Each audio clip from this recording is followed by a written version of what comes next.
c'est la formation. Parce que moi, je sais que la formation est la base qui peut permettre à toute personne de réussir dans un domaine.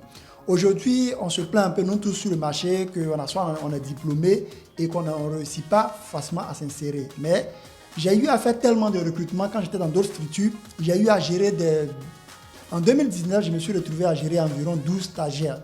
Et c'est là que j'ai compris que le problème n'est pas qu'on n'a pas de travail en entreprise, mais les gens n'ont pas vraiment la qualité de la formation qu'il faut. Parce qu'une entreprise est une entité financière qui doit faire du chiffre, qui doit produire et puis avancer. Maintenant, si une personne vient, on s'en rend compte qu'elle n'a pas de prérequis, c'est maintenant qu'on doit lui apprendre les B à bas, alors qu'on a la pression du chiffre d'affaires qui est là, ça sera un peu compliqué. Donc, toute entreprise recherche des personnes qui ont déjà plus ou moins un background qui peut les aider à pouvoir avancer. Donc, chez nous, quand vous venez, il y a la formation de base qu'on va vous donner pour vous acclimater sur tout ce qui est fonctionnement de notre environnement interne.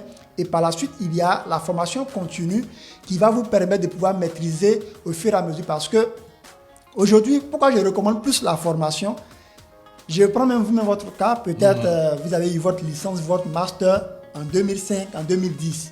Mais de 2010 ou de 2005 à 2023, il y a beaucoup d'eau qui a coulé sur le pont.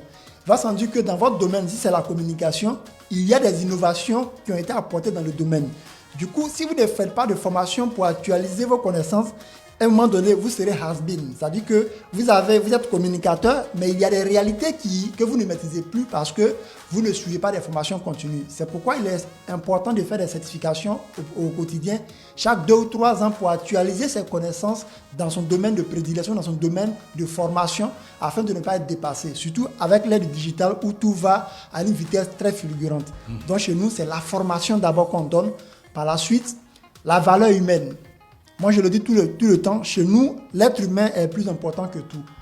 Une personne qui vient, qui se sent à l'aise dans un environnement de travail, elle peut produire. Mais je ne suis pas vraiment ce type de patron, peut-être un peu rigoureux. Non, nous, on adopte ce management participatif et aussi démocratique parce que nous sommes dans un environnement qui exige la créativité. Le milieu de la communication exige beaucoup la créativité.